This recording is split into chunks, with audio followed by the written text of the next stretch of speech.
आउज़ुबिल्लाहि मिनश्शैतानिर्रजीम बिस्मिल्लाहिर्रहमानिर्रहीम। अस्सलाम वालेकुम स्टूडेंट्स, उम्मीद है आप सब खैरियत से होंगे। बेटा प्रीवियस वीडियो में हमारा चैप्टर नंबर 1 कंप्लीट हो गया था। आज हम चैप्टर नंबर 4 फैक्टराइजेशन का चैप्टर स्टार्ट करेंगे। एग्जामिनेशन पॉइंट ऑफ व्यू से बेटा ये चैप्टर भी हमारा बहुत इंपॉर्टेंट है। बेसिकली मैं आपको बता दूँ फैक्टराइजेशन क्या है। फैक्टराइजेशन से मुराद ये बेटा कि आगे हम इसके फैक्टर्स निकालेंगे, ठीक है ना। जो भी हमें वैल्यूज़ गिवन है उनको फैक्टर्स निकालेंगे। उसमें हम ये सीखेंगे कि फ़ैक्टर्स हम किन किन तरीक़ों से निकाल सकते हैं। फ़ैक्टर्स हम फार्मूलों के ज़रिए से भी नहीं कि सिंपली उसको हम जितना तोड़ सकते हैं, जितना ब्रेक कर सकते हैं उसको ब्रेक करते हैं और इजी वे में लेकर आते हैं। तो इससे फ़ायदा क्या होगा, यहाँ पर इस चैप्टर में हम फैक्टराइजेशन सीखेंगे और आगे वाले नेक्स्ट चैप्टर में बेटा हम LCM और HCF जो निकालेंगे वो फैक्टराइजेशन मेथड और डिवीजन मेथड से करना होगा। तो उसमें हमें जब ये फैक्टराइजेशन हम निकालना सीख जाएंगे यहाँ पे, तो आगे उस वाले चैप्टर में हमें बहुत इससे हेल्प मिलेगी। तो बेटा ज़रा ध्यान से हर क्वेश्चन जो है इसका, हर क्वेश्चन बिल्कुल डिफरेंट मेथड से होगा। हर क्वेश्चन में डिफरेंट फार्मूला लगेगा। फार्मूलाज हम साथ साथ पढ़ते भी जाएंगे, याद भी करते जाएंगे और देखते भी जाएंगे कि हम किस तरह फैक्टराइज करते हैं। सबसे पहला क्वेश्चन हम स्टार्ट करते हैं बेटा। क्वेश्चन नंबर एक्सरसाइज 4.1 का क्वेश्चन नंबर 1 में आपने 6 पार्ट्स हैं इसके, ठीक है। 3 पार्ट्स अभी यहाँ पे किए हुए, 3 में अभी आपको और समझा दूंगा। इसमें करना सिर्फ ये होता है कि इसमें हम अच्छा बेटा, तो हमने यहाँ पर 4 कॉमन निकाल लिया। जब 4 1 ज़ा 4, देखिए 1 लिखा नहीं, वेरिएबल हमारा x बचा 4 के टेबल में, यानी कि 16। तो हमने 4 जब कॉमन निकाल लिया तो यहाँ पर 4 बचा था। ये 4 जो हमने कैंसिल करके ऊपर लिखा हुआ है ये हम यहाँ लिखेंगे। वेरिएबल हमारा y बचा हुआ है, यहाँ पर 6 बचा था ऊपर, देखिए मैंने कैंसिल करके 6 लिखा हुआ है। अब इसको जब चेक करना होता है वैसे करेंगे। 4x ज़ा 4x, 4 4 ज़ा 16, y का y, 4 6 ज़ा 24, z का z। यानी कि हमने इसमें क्या किया, इसको फैक्टराइजेशन का फर्स्ट स्टेप बेटा हमारा ये होता है कि हम गिवन टर्म्स को देखते हैं कि इसमें कोई कॉमन निकल सकता है या नहीं। पहले स्टेप में हमने यही करना है, ठीक है ना। तो ये हमारा यहाँ आंसर आ गया बेटा, ठीक है। इसी तरह आप क्वेश्चन नंबर 2 पार्ट 2 पे आ जाइए। अभी हमने जो निकाली हैं वैल्यूज़, ये हमने निकाली हैं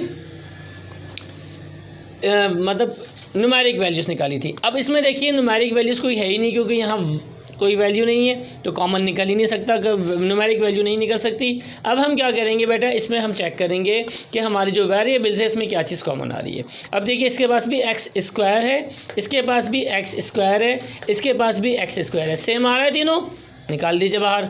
जब यहाँ से हमने पूरा x स्क्वायर बाहर निकाल दिया, हमारे पास ये देखिएगा टर्म्स कितनी है, 1 2 3 टर्म्स हैं। तो हमारा आंसर 3 टर्म्स में ही आएगा अंदर ब्रैकेट के अंदर। ये पूरी वैल्यू अगर हमारी बाहर निकल गई है बेटा, तो यहाँ पर हम 1 लिखेंगे। x स्क्वायर 1 ज़ा x स्क्वायर, ठीक है। इसका x स्क्वायर हमने बाहर निकाल दिया है, कॉमन सब में से ले लिया ना, तो बचा क्या 3y बचा। इसमें से भी x स्क्वायर जब हमने कॉमन बाहर निकाल दिया तो क्या बचा 4y स्क्वायर z बचा, ठीक है बेटा। नेक्स्ट क्वेश्चन पे आ जाइए। नेक्स्ट क्वेश्चन क्या कहता है हमसे, नेक्स्ट क्वेश्चन में देखिए 3 6 3, ये तीनों जो हैं न्यूमेरिक वैल्यूज़ हमारी 3 के टेबल में आ रही हैं। 3 1 ज़ा 3, 3 2 ज़ा 6, 3 1 ज़ा 3। तो हमने 3 कॉमन निकाल दिया। अब हम वेरिएबल्स देखते हैं, p और q तीनों में आ रहा है, वो भी हमने कॉमन बाहर निकाल दिया। जो चीज़ तीनों में सेम आ रही है, जो टेबल तीनों में सेम आ रहा है तीनों टर्म्स में, वो हम बाहर निकाल देंगे। अब हमारे पास बचा क्या, इसमें से 3pq हमने निकाल दिया, बचा क्या r बच गया। हमने 3 बाहर निकाल दिया तो 3 का टेबल पढ़े, 3 1 ज़ा 3, 3 2 ज़ा 6, तो 2 लिख दिया हमने, ठीक है। मल्टीप्लाई 3 2 ज़ा 6, ठीक है ना। तो 2 आ गया और पी क्यू हमारा ऑलरेडी बाहर जा चुका था, तो यहाँ पर रिमेनिंग हमारे पास टी था। नेक्स्ट उस पर आ जाइए, 3pq बाहर हम निकाल चुके हैं, बचा क्या हमारे पास s बचा। यहाँ 3 नहीं आएगा, सिर्फ ऐसा आएगा, ठीक है बेटा। ये क्वेश्चन नंबर 1 के 3 पार्ट्स हमने कर लिए। अब इसके रिमेनिंग पार्ट्स करते हैं। जी बेटा, क्वेश्चन नंबर 1 का पार्ट 4 देखिए। इसमें देखिए हमारे पास 2 टर्म्स के गिवन हैं यहाँ पर। ये पूरी देखिए, ये जो हमारा ऑपरेटर होता है प्लस माइनस का जो साइन होता है यहाँ से यहाँ तक, ये हमारे टर्म को ब्रेक करता है। पता चलता है कि यहाँ तक हमारी पूरी टर्म है, तो यहाँ से लेकर यहाँ तक ये पूरी हमारी एक टर्म है और ये हमारी दूसरी टर्म है। तो 2 टर्म्स हैं इस क्वेश्चन में। अब इन दोनों टर्म्स में देखिए कि इसमें और इसमें क्या चीज़ कॉमन आ रही है। हमारे पास 9 1 ज़ा 9, 9 2 ज़ा 18, 9 का टेबल कॉमन आ रहा है। क्यू आर इसमें भी है, क्यू आर इसमें भी है, क्यू आर हमारा कॉमन आ रहा है। S square plus T square इसमें भी है, S square plus T square इसमें भी है। ये पूरा हमारा कॉमन आ गया। हमने ये अब ये पूरा कॉमन निकाल लिया, तो हम ये देखते हैं कि इसमें से पूरा एज इट इज़ कॉमन आ गया, तो हमारे पास यहाँ पर इस टर्म की जगह क्या बचा, 1 बचा। इस पूरे टर्म का जब ये कॉमन आ गया तो इस टर्म की जगह ब्रैकेट में हमारे पास क्या बचा, 1 बचा। और यहाँ पर हमारे पास बेटा एक Q एक R हमारा बाहर चला गया था, ठीक है, कॉमन में, तो एक Q और एक R हमारे पास बचा। ये एज इट इज़ हमारा कॉमन निकल चुका है और 9 का टेबल हमारा कॉमन निकल चुका है, तो 9 2 ज़ा 18, तो 2QR हमारा यहाँ बचेगा, ठीक है ना। 2 9 ज़ा 18 QR और QR, ठीक है ना, Q स्क्वायर R स्क्वायर हो जाएगा और S स्क्वायर T स्क्वायर, ये भी हम कॉमन, ये कॉमन का मतलब ये होता है दोनों के लिए, इसके साथ भी इसके साथ भी है, ठीक है। तो ये हमारा आंसर आ गया। यहाँ पर देखिए, यहाँ पर हमारा फ्रैक्शनल वैल्यू है, ठीक है, ऊपर वेरिएबल्स हैं, नीचे हमारे पास वैल्यू है, और हम ऊपर भी जो न्यूमरेटर में कॉमन आ रहा है उसको न्यूमरेटर में लिखेंगे, जो डिनोमिनेटर में कॉमन आ रहा है उसको डिनोमिनेटर में लिखेंगे। देखिए Z स्क्वायर तीनों में से हम ले सकते हैं, इसमें क्यूब है, इससे एक Z 2 Z ले लेंगे, इससे भी 2 Z ले लेंगे, इससे भी 2 Z, यानी कि मिनिमम जो पावर होती है वो हम कॉमन में निकालते हैं, मिनिमम पावर, छोटी वाली पावर, 2 2 और 2, हमने 2 इनसे ले लिया। एक्स स्क्वायर तो हमने इससे x भी ले लिया, ठीक है ना। x और z स्क्वायर, x हमने कॉमन ले लिया, नीचे 4 का टेबल कॉमन निकल रहा है, 4 का टेबल ले लिया।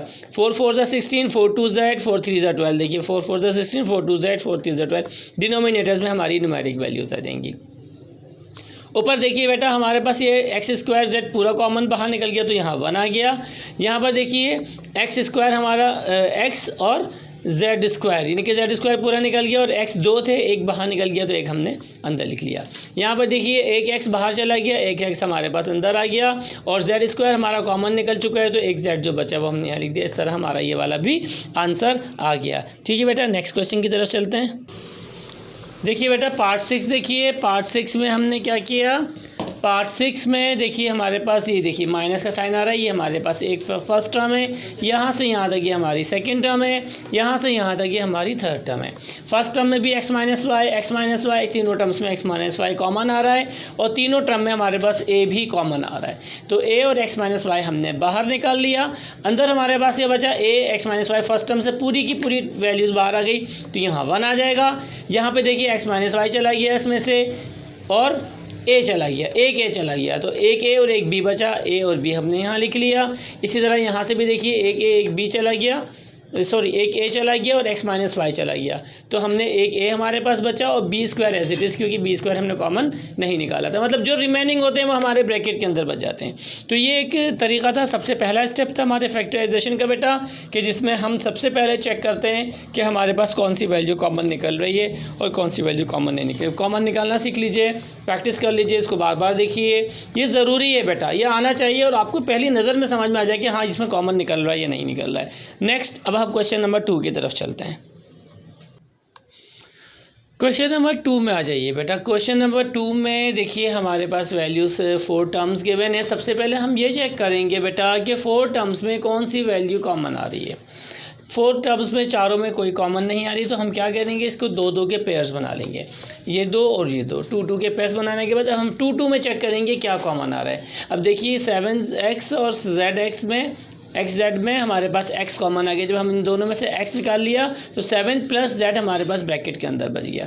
दूसरे पेयर में आ जाइए, हमारे पास प्लस का साइन कॉमन निकल रहा है और z हमारा कॉमन निकल रहा है। जब हमने इसमें से z निकाल लिया, 7 बचा, ये z2 थे, एक बाहर चला गया, एक अंदर आ गया। अभी भी हमारे पास ये 2 टर्म्स हैं। अब फर्स्ट टर्म और सेकेंड टर्म में दोबारा हम कंसिडर करेंगे कि अब इसमें से क्या कॉमन निकल रहा है। देखिए 7 + z और 7 + z दोनों में एक जैसी वैल्यू आ रही है, जो हमने इसको कॉमन निकाल लिया, और रिमेनिंग हमारे पास क्या बचा, x + z हमारे पास बच गया। इसी तरह अब नेक्स्ट क्वेश्चन पे आ जाइए बेटा। यहाँ पर भी इसी तरह हम करेंगे कि 4 वैल्यूज़ हैं, हम इनमें 2-2 के पेयर्स बना लेंगे। पेयर्स बनाने के बाद, क्योंकि देखिए चारों में से कोई भी चीज़ एक जैसी कॉमन नहीं निकल रही, इसमें ए भी है, इसमें ए भी है, इसमें ए सी है, ए आ रहा है तीनों में, ठीक है ना। अब इसमें बी सी, इसमें ए नहीं आ रहा, तो कॉमन निकल ही नहीं सकता, तो हम 2-2 के पेयर्स बना लेंगे। पेयर्स बनाने के बाद अब देखिए यहाँ पे 9 का टेबल कॉमन निकल रहा है, हमारे पास ए और बी कॉमन निकल रहा है। 9 ए बी हमने इसमें से निकाला तो सिर्फ ए बचा हमारे पास, इसमें से हमने 9 ए बी कॉमन निकाला तो 9 2 ज़ा 18 हमने यहाँ 2 लिखा, और ए बी जो बाहर निकल चुका था तो बी 2 थे हमारे पास, एक बी तो 2 बी आ गया। यहाँ पर देखिए 6 1 6 6 2 12 और माइनस का साइन कॉमन आ रहा है। साइन भी देखते हैं बेटा, माइनस का साइन कॉमन आ रहा है, माइनस निकाल दिया हमने। और 6 1 6 6 2 12, 6 का टेबल कॉमन निकल गया, दोनों में सी कॉमन आ रहा है, सी निकाल दिया। अब ये 1 है और ये 2 है ना। 1 यानी कि 6 और सी बाहर निकल चुका है तो ए बचा, यहाँ से 6 और सी निकल चुका है तो 2b बचा। अब देखिए फिर हमारे पास ये 2 टर्म्स हो गई। अब इसमें हमारे पास क्या चीज़ कॉमन निकल रही है, हमारे पास a + 2b ये कॉमन आ रहा है, इसको हमने एक ब्रैकेट में कर लिया। और हमारे पास अब बचा गया जो सेकेंड ब्रैकेट के लिए 9ab - 6c हमारे पास बच गया। ठीक है बेटा, तो आपने क्या सीखा, पहले वाले क्वेश्चन में हमने कॉमन निकालना सीखा, ठीक है ना, सारी टर्म्स में से कॉमन निकाल लेते थे। सेकंड क्वेश्चन में हमने ये देखा कि यहाँ पर जब कॉमन चारों टर्म्स में से नहीं निकल सकता तो हम 2 के पेयर्स बना के कॉमन निकालते हैं, इसमें एक स्टेप मज़ीद हमारा बढ़ जाता है। दूसरी बात ये बेटा मुझे आपको बताना था कि मैं क्वेश्चन करता हूँ तो मैं सोल्यूशन ही करता हूँ, ठीक है ना। पेपर में करने का तरीका ये होता है बेटा, पहले क्वेश्चन उतारते हैं, फिर सोल्यूशन लिखते हैं, सोल्यूशन लिखने के बाद दोबारा क्वेश्चन कॉपी करते हैं और फिर उसके बाद उसको मज़ीद आगे स्टेप्स इसके करते हैं। तो मैंने यहाँ पर ये सॉल्यूशन लिखने के बाद एक शो कर दिया है कि ये मेरा सॉल्यूशन ही होता है, इसके ऊपर क्वेश्चन आप खुद उतारेंगे, ठीक है। बुक से कॉपी करके क्वेश्चन में उतारता हूँ लेकिन सॉल्यूशन के बाद उतारता हूँ। तो इसलिए मैं डायरेक्ट क्वेश्चंस कर रहा हूँ कि बहुत से बच्चे ये समझते हैं कि सॉल्यूशन बेटा सॉल्यूशन के बाद क्वेश्चन कॉपी करके फिर स्टेप्स किए जाते हैं और ये सॉल्यूशन लिखना ज़रूरी होता है, ठीक है बेटा। नेक्स्ट क्वेश्चन पर चलते हैं, क्वेश्चन नंबर 2 का पार्ट 3। जी बेटा पार्ट 3 में देखिए, पार्ट 3 में भी हमारे पास 4 टर्म्स गिवन हैं, हम 2 के पेयर्स बनाएंगे। पेयर्स बनाने के बाद देखिए इसमें हमारे पास 6 का टेबल कॉमन निकल रहा है, 6 1 6 6 2 12, 6 हमने कॉमन निकाल लिया, t बचा हमारे पास -2, 6 2 12 था, 2 आ गया और p बचा। यहाँ पर हमारे पास 4 और 8 में 4 का टेबल कॉमन निकल गया, q हमारा वेरिएबल कॉमन निकल रहा है, 4q हमने बाहर लिख दिया। जब 4q इसमें से निकल गया तो t बचा हमारे पास, ठीक है बेटा। और -4 1 4 4 2 आए 2, देखें 2 और q हमारा बाहर जा चुका तो p। अब फिर हमारे पास ये 2 टर्म्स हो गई हैं, इसमें t - 2p और t - 2p हमारा कॉमन आ रहा है, इसको हमने बाहर लिख लिया और जो रिमेनिंग वैल्यूज़ थी वो हमने सेकंड ब्रैकेट में लिख दी। इसी तरह आपने नेक्स्ट क्वेश्चन भी करना है बेटा, r² + 9rs - 7rs - 63s²। हमने यहाँ पर r कॉमन निकाल लिया, एक r बाहर निकाल दिया, एक r हमारे पास अंदर आ गया, r हमारा बाहर चला गया था, 9s हमारे पास कॉमन आ गया, माइनस का साइन कॉमन निकल रहा है, हमने कॉमन निकाल लिया। 7 का टेबल कॉमन निकल रहा है, 7 9 63 होता है, 7 कॉमन निकाल लिया और s हमने कॉमन निकाल लिया। इसमें से 7s कॉमन निकल गया, r बचा, माइनस का साइन बाहर निकल चुका था, माइनस माइनस प्लस। 7 का टेबल है हमारे पास, 7 9 63, 9 आ गया, s 2 थे, एक बाहर चला गया, एक अंदर आ गया। अब फिर हमारे पास ये 2 टर्म हो गई, इनमें देखिए हमारे पास r + 9s और r + 9s कॉमन आ रहा है, इसको एक ब्रैकेट में हमने कर लिया। रिमेनिंग वैल्यूज यानी कि r - 7s को हमने नेक्स्ट ब्रैकेट में लिख दिया। इसी तरह बेटा हम मज़ीद क्वेश्चंस भी करते चले जाएंगे। जी बेटा अब पार्ट 5 पे आ जाइए। पार्ट 5 में भी हमारे पास 4 टर्म्स गिवन हैं, 2 के हम पेयर्स बनाएंगे। पेयर्स बनाने के बाद इसमें देखिए हमारे पास ऊपर न्यूमरेटर में कोई वैल्यू कॉमन नहीं निकल रही तो हम 1 लिख देंगे, नीचे डिनोमिनेटर में हमारे पास 4 कॉमन आ रहा है, 4 लिख देंगे। अब डिनोमिनेटर चूँकि कॉमन में निकल चुका है तो हमारे पास न्यूमरेटर में सिर्फ हमारे पास एक जो वैल्यू बची वो y² बची और ऊपर ये एज इट इज़ बच गई हमारे पास। यहाँ पर आ जाइए बेटा, यहाँ पर बिल्कुल फर्स्ट वैल्यू हमारी देखिए z² और 9 कॉमन पूरा निकल आया। जब ये पूरा कॉमन निकल जाएगा तो यहाँ 1 बचेगा, ये साइन माइनस है तो माइनस प्लस यहाँ माइनस हो जाएगा और हमारे पास z बचेगा, 9 भी हमारा बाहर निकल चुका है। ठीक है बेटा, इसी तरह नेक्स्ट उस पर आ जाइए क्वेश्चन पे। यहाँ देखिए 10xy/11 + 5xz/11, नीचे 11 कॉमन आ रहा है, ऊपर 5 का टेबल कॉमन आ रहा है और x कॉमन आ रहा है। 5 2 = 10, 2 और y बचा क्योंकि x निकल चुका है, नीचे 11 भी निकल चुका है, सिर्फ यही बचेगा। यहाँ पे 5x निकल चुका है, सिर्फ z बचेगा। यहाँ पर ये 7 1 7, 7 2 14, माइनस हमने लिख लिया, माइनस का साइन कॉमन आ रहा है हमारा। ठीक है, 7 हमारा टेबल का आ रहा है, उसके अलावा y कॉमन आ रहा है, 7y/11 भी नीचे कॉमन आ रहा है डिनोमिनेटर में, ये भी हमने कॉमन बाहर निकाल लिया। अब बचा क्या, 11 भी निकल गया, y भी निकल गया तो 2 बचा यहाँ पर, 7 2 14, 2z यहाँ पर आ जाएगा, प्लस हो जाएगा क्योंकि साइन माइनस हम कॉमन निकाल चुके हैं। ऐसे देख लें, माइनस माइनस प्लस, क्योंकि मल्टीप्लाई करने के बाद देखिए माइनस प्लस माइनस ही आना चाहिए आंसर। हमारे पास 7y कॉमन निकल चुका है, 11 भी निकल चुका है, x बचा, हमने x लिख लिया। तो बेटा अभी क्वेश्चन नंबर 2 में हमने पेयर बना के कॉमन निकाल के भी देख लिया, ठीक है ना। और ऊपर क्वेश्चन नंबर 1 में भी हमने कॉमन, अभी तक हमने कॉमन निकालने की प्रैक्टिस की, फैक्टराइजेशन में कि फैक्टर्स कैसे निकालें, इसके फैक्टर्स निकाल आइए, ठीक है बेटा। अब हम करेंगे क्वेश्चन नंबर 3 में, क्वेश्चन नंबर 4 में और आगे के क्वेश्चंस में क्या हम फार्मूले की हेल्प से, इस पर कोई फार्मूला नहीं लग रहा था, बहुत सिंपल और बहुत इजी फार्मूला से हम स्टार्ट करेंगे। तो आपको याद होगा छोटी क्लासेस में भी आपने पढ़ा होगा कि a + b whole square a square + 2ab + b square, a minus B whole square a square - 2ab - b square और a square - b square is equal to a + b into a minus B. ये 3 common से फार्मूले हैं, सबसे पहले हम इन्हीं पर इम्प्लीमेंट करेंगे और इसके ज़रिए फैक्टर्स निकालने की कोशिश करेंगे, ठीक है बेटा। चलिए अब क्वेश्चन नंबर 3 पर आते हैं। क्वेश्चन नंबर 3 पार्ट 1 देखिए बेटा। क्वेश्चन नंबर 3 पार्ट 1 में हमारे पास गिवन है 3 टर्म्स गिवन है 4a² + 12ab + 9b स्क्वायर। देखिए ये पहली और लास्ट वाली वैल्यू को ज़रा ध्यान से देखिए, और से देखिए, ये वैल्यू आराम से रूट में कन्वर्ट हो सकती है। तो यानी कि हम इसके ऊपर फार्मूला अप्लाई करके देखते हैं कि a² + 2ab + b स्क्वायर का फार्मूला अप्लाई होता है या नहीं हो जाएगा। क्योंकि देखिए इसकी वैल्यू रूटेड करेंगे, ज़बानी वर्बली चेक करते हैं पहले हम।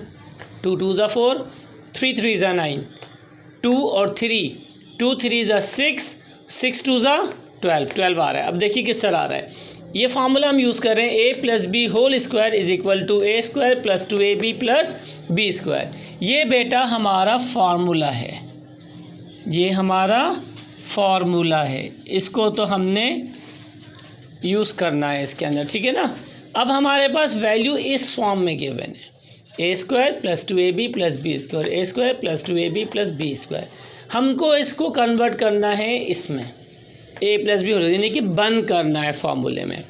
हमें फार्मूले में बंद करने के लिए a² से a की वैल्यू निकालनी होगी और b² से b की वैल्यू, तो a + b होल स्क्वायर निकलेगा। तो हम क्या करेंगे बेटा, हमारे पास a² की वैल्यू जो है वो ये रही, a² की वैल्यू पहले वाली 4a² और b² की वैल्यू हमारे पास है 9b²।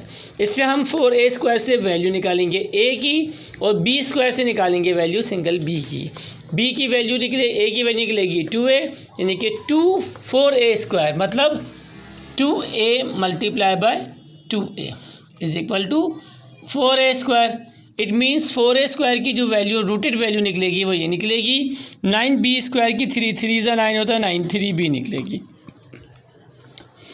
बेटा बड़ी अगर कोई वैल्यू आ जाती है और आप कंफ्यूज होते हैं तो you are allowed to use calculators. आप कैलकुलेटर में बहुत सिंपल है, जैसे आपके पास 9 है और आपने इसकी वैल्यू निकालनी है b² की वैल्यू, और आपने b की वैल्यू निकालनी है 9 प्रेस करने के बाद √ का बटन प्रेस कीजिएगा कैलकुलेटर में, तो आपके पास वैल्यू आ जाएगी 3, करके देख लीजिएगा।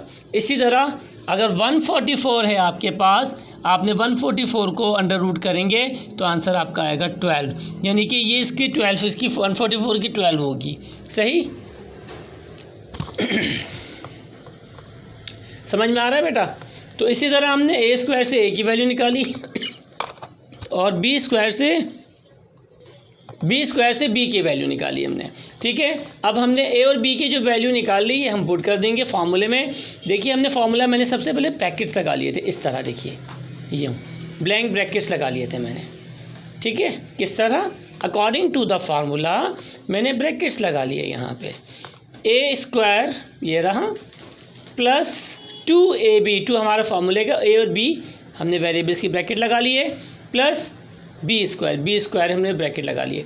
फिर मैंने यहाँ से a और b की जो वैल्यू निकाली वो यहाँ पुट कर दी, a² की जगह मैंने 2a पुट कर दिया, ठीक है, a की जगह, और b की जगह मैंने 3b पुट कर दिया, सही। अब अकॉर्डिंग टू द फार्मूला हमें ब्रैकेट के अंदर a और b की वैल्यू चाहिए, यानी कि a और b की जो वैल्यू हमने निकाली है, ये a और ये b, a + b whole square, ये हमने फैक्टराइज कर लिया इसका। और यानी कि हमने क्वेश्चन नंबर 3 में ये देखा कि कॉमन निकालने के अलावा हम फार्मूले के ज़रिए भी किसी भी क्वेश्चन को, वैल्यू को फैक्टराइज कर सकते हैं। आगे की इसका मैंने पार्ट 1 करवाया है, पार्ट 2, 3, 4, 5, 6 जितने भी पार्ट्स हैं इसके क्वेश्चन 3 के सब इसी फार्मूले से होंगे और इसी पैटर्न पे होंगे। फटाफट कर लेते हैं हम लोग बेटा। क्वेश्चन नंबर 3 का पार्ट 2 देखिए, 36x to the power 4 12x square plus 1। ठीक है बेटा, वही फार्मूला है। ए स्क्वायर से हम ए की वैल्यू निकालेंगे, हमारे पास 36x टू द पावर 4 है, हम रूट निकालेंगे इसका, 6 6 जा 36 6 आ जाएगी। और हमेशा याद रखिएगा वेरिएबल की पावर हाफ हो जाती है। 4 है तो 2 हो जाएगी, 6 होती है तो 3 हो जाती है, इस तरह हाफ हो जाएगी। 1 है, 1 का रूट 1 ही रहता है बेटा, 1 1 जा 1। ठीक है, ए और बी की वैल्यू हमें मालूम हो गई, वैसे ही हमने फार्मूले के अंदर पुट की, A square plus 2ab plus B square और ए प्लस बी का होल स्क्वायर, यानी कि ए की वैल्यू जो हमने निकाली थी वो और बी की जो, इन दोनों को ब्रैकेट में हम बंद कर देंगे तो हमारी ये वैल्यू भी फैक्टराइज हो जाएगी। ठीक है बेटा, क्वेश्चन नंबर 3 करते हैं, पार्ट 3 इसका। इसमें देखिए बेटा, यहाँ पर ये हमारे पास एक्स स्क्वायर प्लस 1 प्लस 1/4 एक्स स्क्वायर फार्मूला है। फार्मूले के बाद ए स्क्वायर और बी स्क्वायर की वैल्यू से हम ए और बी की वैल्यू मालूम करेंगे। ए स्क्वायर की वैल्यू हमारे पास एक्स स्क्वायर है तो यहाँ से पावर ख़त्म हो जाएगी, a is equal to x हो जाएगा। 1/4 एक्स स्क्वायर है तो इसका हमारा 1/2x हो जाएगा। ठीक है ना, 1 चेक कर लेते हैं हम इसको। देखिए 1/2x मल्टीप्लाई बाय उसी वैल्यू से मल्टीप्लाई कर दें, क्या हो जाएगा, 1 1 ज़ा 1, 2 2 ज़ा 4 और एक्स स्क्वायर, यानी कि 1/4 एक्स स्क्वायर का जो रूट निकालेंगे वो ये आ जाएगा। वही हमने लिख लिया, फॉर्मूले में पुट कर दिया हमने ये वैल्यूज़ बेटा। जब हमने ये वैल्यूज़ पुट कर दी तो हमारा आंसर आ जाएगा a प्लस बी का होल स्क्वायर, यानी कि x प्लस 1/2x का होल स्क्वायर। ठीक है, पीछे बेटा इसका आंसर गलत आ रहा है। ठीक है, आप फॉर्मूले में इसी तरह अप्लाई करेंगे तो आपका ये जो आंसर आ रहा है ये सही आंसर है। आगे चलिए देखिए बेटा, पार्ट हमारे पास ये 4 है। पार्ट 4 में हम करेंगे 3 नहीं बेटा, 4 पार्ट है। ठीक है, पार्ट 4 में आपके पास A square plus 2ab plus B square की वैल्यू ये कि मैंने 81 आपके पास ए स्क्वायर की वैल्यू है, 64 आपके पास बी स्क्वायर की वैल्यू है। 81 का आप रूट निकालेंगे 9 आ जाएगा, y की पावर हाफ करेंगे y आ जाएगा। 64 का रूट निकालेंगे 8 8 ज़ा 64 तो 8 आ जाएगा और z स्क्वायर का z हो जाएगा। a और b की वैल्यू आ गई, फार्मूले में पुट कीजिए और बंद कर दीजिए, आपका आंसर आ जाएगा। आप सारे प्रैक्टिस वाले सवाल हैं, मैं सिर्फ सॉल्व कर रहा हूँ, आप देख लें आपने सही सॉल्व किया यानी अब से टैली करते जाइए। ठीक है बेटा, नेक्स्ट क्वेश्चन। जी बेटा, यहाँ पर देखिए हमारे पास ए स्क्वायर की वैल्यू 625 है, बी स्क्वायर की value a to the power 4 b square है। यहाँ पर हमारे पास 625 का रूट निकाल कर देख लीजिएगा बेटा, 625 लिखिएगा कैलकुलेटर में, रूट का बटन प्रेस कीजिएगा 25 आ जाएगा। तो a की वैल्यू हमारी 25 है और यहाँ पर हम वेरिएबल्स की पावर हाफ करते हैं, 4 की हो जाएगी 2 और 2 की हो जाएगी 1। तो a और b की वैल्यू निकालिए, इसमें पुट कीजिए फॉर्मूले में, आपका आंसर आ जाएगा, रिक्वायर्ड आंसर। ठीक है बेटा, इसका ये पार्ट नंबर हमारा 5 था। अब हम करते हैं last part, part number 6। Question number 3 part 6 देखिए बेटा, यहाँ पर भी हमारे पास ए स्क्वायर की और बी स्क्वायर की वैल्यू की, मैंने ए स्क्वायर से हमने ए की वैल्यू निकाली, बी स्क्वायर से 0.04 रूट का बटन प्रेस कीजिएगा कैलकुलेटर में, खुद ही आपके पास वैल्यू आ जाएगी 0.2। A square plus 2ab plus B square, A plus B का होल स्क्वायर, बिल्कुल उसी तरह जैसे प्रीवियस क्वेश्चंस करते हुए आए आप करेंगे, ये क्वेश्चन भी आपका कंप्लीट हो जाएगा। और इसके साथ ही हमारा क्वेश्चन नंबर 3 भी बेटा कंप्लीट हो गया है। क्वेश्चन नंबर 4 में भी यही फॉर्मूला है, लेकिन बस यहाँ पर -2ab होगा। आप बेटा ट्राई करने की कोशिश कीजिएगा, कर लीजिएगा, क्योंकि इंशाअल्लाह ताला नेक्स्ट वीडियो में मैं वही क्वेश्चंस करवाऊँगा। तो उसमें ये होगा कि अगर आपने किए हुए होंगे तो आप टैली कर लीजिएगा, आपको पता चल जाएगा आपने गलती कहाँ की है। ठीक है बेटा, और उम्मीद है वैसे है कि आप लोग कर लेंगे। इसके साथ ही मुझे इजाज़त दीजिए बेटा, मेरी वीडियो को शेयर कीजिएगा, सब्सक्राइब कीजिएगा और अपनी दुआओं में मुझे याद रखिएगा। मिलते हैं नेक्स्ट वीडियो में, अल्लाह हाफिज़।